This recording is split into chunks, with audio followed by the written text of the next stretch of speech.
Hi, welcome to my YouTube channel Ibrahim Dev. இன்னைக்கு நம்ம பார்க்க போறது மோதிலால் ஓஸ்வால்ல வந்திருக்க நிஃப்டி நெக்ஸ்ட் 50 அப்படிங்கிற ஒரு இண்டெக்ஸ் ஃபண்டை பத்தி தான் பார்க்க போறோம். இதோட அறிமுக விலை வந்து 10 ரூபாய். இதோட NFO பீரியட் வந்து ஆல்ரெடி ஓபன் ஆயிடுச்சு. டிசம்பர் 3rd ல இருந்து டிசம்பர் 17th வரைக்கும் இந்த NFO ஓபனா இருக்கும். அந்த காலகட்டங்களில் நீங்க முதலீடு செஞ்சீங்கன்னா உங்களுக்கு ஒரு யூனிட்டோட பிரைஸ் வந்து 10 ரூபாய்க்கு கிடைக்கும். என்னோட சேனலில் ஃபினான்சியல் சம்மந்தமாகவும் சேவிங் சம்மந்தமாகவும் பல வீடியோக்கள் நான் போட்டுக்கிட்டு இருக்கேன். அப்படிப்பட்ட வீடியோக்களை நீங்கள் மிஸ் பண்ணாமல் பார்க்கணுன்னா என்னோட சேனலை நீங்கள் சப்ஸ்கிரைப் பண்ணிக்கோங்க. அதே நேரத்தில் இந்த பெல் ஐக்கானை ப்ரெஸ் பண்ணி நோட்டிஃபிகேஷன் எனேபிள் பண்ணிக்கிட்டீங்கன்னா நான் எப்போ வீடியோ ரிலீஸ் பண்ணாலும் உங்களுக்கு அதோட நோட்டிஃபிகேஷன் கிடைக்கும். மியூச்சுவல் ஃபண்டில் நான் எப்படி முதலீடு செய்கிறது அப்படின்னு கேட்டிங்கன்னா நீங்கள் க்ரோ ஆப் வழியாக முதலீடு செய்யலாம் அல்லது குவேரா ஆப் வழியாக நீங்கள் முதலீடு செய்யலாம். குவேரா ஆப் வழியாக நீங்கள் முதலீடு செய்கிறப்ப இந்த WHYED அப்படிங்கிற என்னோட ரெஃபரல் கோடை நீங்கள் யூஸ் பண்ணீங்கன்னா உங்களுக்கு 100 காயின்ஸ் கிடைக்கும். அந்த காயின்ஸை வச்சு நீங்கள் TDSக்கு நீங்கள் யூஸ் பண்ணிக்கலாம். இந்த ரெண்டு ஆப்போட லிங்க்கும் நான் கீழே டிஸ்கிரிப்ஷனில் கொடுத்துருக்கேன். அது மூலியமாக நீங்கள் டவுன்லோட் பண்ணி இன்ஸ்டால் பண்ணிக்க முடியும். இந்த மோதிலால் ஓஸ்வால் நிஃப்டி 50 இண்டெக்ஸ் ஃபண்டில் நீங்கள் முதலீடு செய்ய விருப்பப்பட்டீங்கன்னா குறைந்தபட்சமாக நீங்கள் 500 ரூபா வச்சு நீங்கள் முதலீடு செய்ய முடியும். அதே மாதிரி இதில் வந்து growth option, dividend reinvestment option இப்படி எல்லாமே இருக்குது. இந்த ஃபண்டை பொறுத்த வரைக்கும் இது ஒரு இண்டெக்ஸ் ஃபண்டு. நீங்கள் SIP மூலியமாக நீங்கள் முதலீடு செய்ய விருப்பப்பட்டீங்கன்னா குறைந்தபட்சமாக 500 ரூபா வச்சு நீங்கள் முதலீடு ஸ்டார்ட் பண்ண முடியும். எய்தர் நீங்கள் வீக்லியும் பண்ணலாம், ஃபோர்ட்நைட்லி பண்ணலாம், மந்த்லி பண்ணலாம், குவார்ட்டர்லி பண்ணலாம், இப்படி பலதரப்பட்ட வகையில் நீங்கள் முதலீடு செய்ய முடியும். இதோட பெஞ்ச் மார்க் பார்த்தீங்கன்னா நிஃப்டி 50 இண்டெக்ஸ் TRI, அதாவது டோட்டல் ரிட்டர்ன் இண்டெக்ஸ் அப்படிங்கிறது. இதில் எந்த என்ட்ரி லோடும் கிடையாது. எக்ஸிட் லோடுங்கிறது 1% இருக்கு. வித்தின் 3 மந்த்ஸுக்குள்ள நீங்க வித்ட்ரா பண்ணீங்கன்னா, அதாங்க வெறும் 3 மாசத்துக்குள்ள உங்களோட முதலீடை நீங்க வெளியில எடுத்தீங்கன்னா 1% நீங்க எக்ஸிட் லோடு கொடுக்க வேண்டியிருக்கும். இதுல பிளானை பொறுத்த வரைக்கும் ரெகுலர் பிளான் இருக்கு, டைரக்ட் பிளான் இருக்கு, ரெண்டு பிளானும் இருக்கு.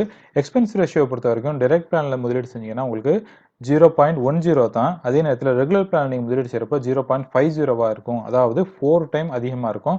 இதுல ஃபண்ட் மேனேஜரோட பேர் பார்த்தீங்கன்னா ஸ்வப்னில் மயக்கர் அப்படிங்கிறது தான் இந்த ஃபண்ட் மேனேஜரோட பேரு. மியூச்சுவல் ஃபண்டை பொறுத்த வரைக்கும் ஆக்டிவ் ஃபண்டு, பாசிவ் ஃபண்டு ரெண்டு விதமான ஃபண்டுகள் இருக்கு. ஆக்டிவ் ஃபண்டில் வந்து எக்ஸ்பென்ஸ் ரேஷியோங்கிறது அதிகமாக இருக்கும். பாசிவ் ஃபண்டில் வந்து எக்ஸ்பென்ஸ் ரேஷியோங்கிறது கம்மியாக இருக்கும். அதே நேரத்தில் நீங்கள் ஆக்டிவ் ஃபண்டிலேயே டைரக்ட் பிளானில் நீங்கள் முதலீடு செய்கிறப்ப அதோட எக்ஸ்பென்ஸ் ரேஷியோங்கிறது 0.60லேருந்து 1.10 வரைக்கும் இருக்கும். அதே நேரத்தில் ரெகுலர் பிளானில் நீங்கள் பார்த்தீங்கன்னா அதோட எக்ஸ்பென்ஸ் ரேஷியோ வந்து அதிகமாக இருக்கும். அதோட எக்ஸ்பென்ஸ் ரேஷியோ 2.25லேருந்து 2.50 வரைக்கும் இருக்கும். பாசிவ் ஃபண்டை பொறுத்த வரைக்கும் அதோட எக்ஸ்பென்ஸ் ரேஷியோங்கிறது ரொம்ப கம்மியாக இருக்கும்.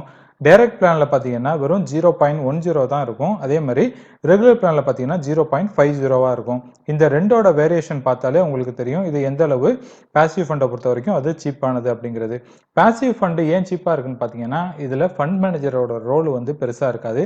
அவர் எதையும் வாங்கி வைக்க வேண்டிய தேவை கிடையாது. இந்த நெக்ஸ்ட் 50ல் என்னென்ன ஸ்டாக்ஸ்னா இருக்கோ அதில் தான் இதே இந்த ஃபண்டும் அதே சேம் ஸ்டாக்ஸில் தான் இந்த ஃபண்ட்லையும் முதலீடு பண்ணுவாங்க.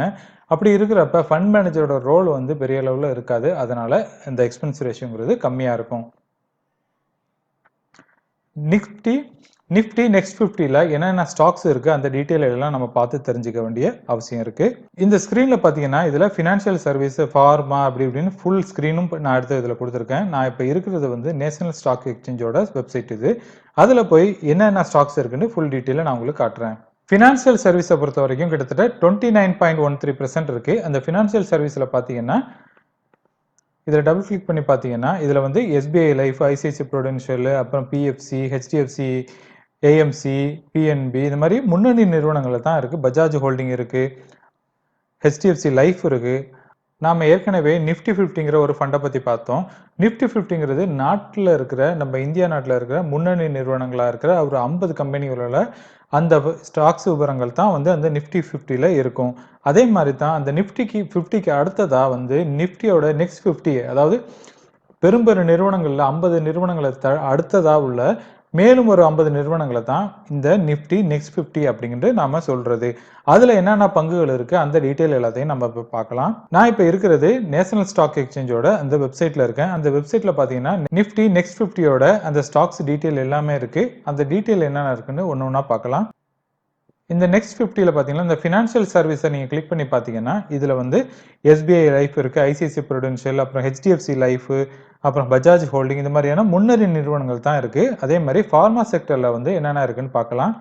ஃபார்மா செக்டரை பொறுத்த வரைக்கும் டேவிஸ் லேப் இருக்கு, பிஇஎல் இருக்கு, அரவிந்தா ஃபார்மா இருக்கு, லூபின் இருக்கு, பயோகான் இருக்கு, கெடிலா ஹெல்த் கேர் இருக்கு. இந்த மாதிரி உங்களுக்கு தெரிஞ்ச நல்ல பெரும்பெரு நிறுவனங்கள் தான் இருக்கு. சிமெண்ட் செக்டரை பொறுத்த வரைக்கும் ஸ்ரீசம் இருக்கு, ஏசிசி இருக்கு, அம்புதா சிமெண்ட் இருக்கு. அடுத்த கன்சியூமர் குட்ஸ்ல பாத்தீங்கன்னா கோத்ரேஜ் இருக்கு, அப்புறம் டிமார்ட் இருக்கு, டாபர் இருக்கு, கோல்கேட் பாமாலிவ் இருக்கு, மரிக்கோ இருக்கு, அப்புறம் யூபிஎல் இருக்கு, பஜாஜ் பெயிண்ட், ஹேவில்ஸ், மெக்டால் இந்த மாதிரியான முன்னணி நிறுவனங்கள் தான் இருக்கு. எனர்ஜி செக்டரை பொறுத்த வரைக்கும் பெட்ரோநெட், அப்புறம் என்ஹெச்பிசி. ஆட்டோமொபைல் செக்டரை பொறுத்த வரைக்கும் போஷ் இருக்கு, அப்புறம் மதர்சன் சுமி இருக்கு, அசோக் லைலாண்ட் இருக்கு. இப்படி நீங்க எல்லாத்தையும் நீங்க கிளிக் பண்ணி பாத்தீங்கன்னா எல்லாமே முன்னணி நிறுவனங்கள் தான் இருக்கும். இதுவும் ஒரு லார்ஜ் கேப் தான். நிப்டி நெக்ஸ்ட் 50ல இருக்கிற டாப் 10 ஹோல்டிங்கை பார்க்கலாம். இதுல பாத்தீங்கன்னா மெயினா அவங்க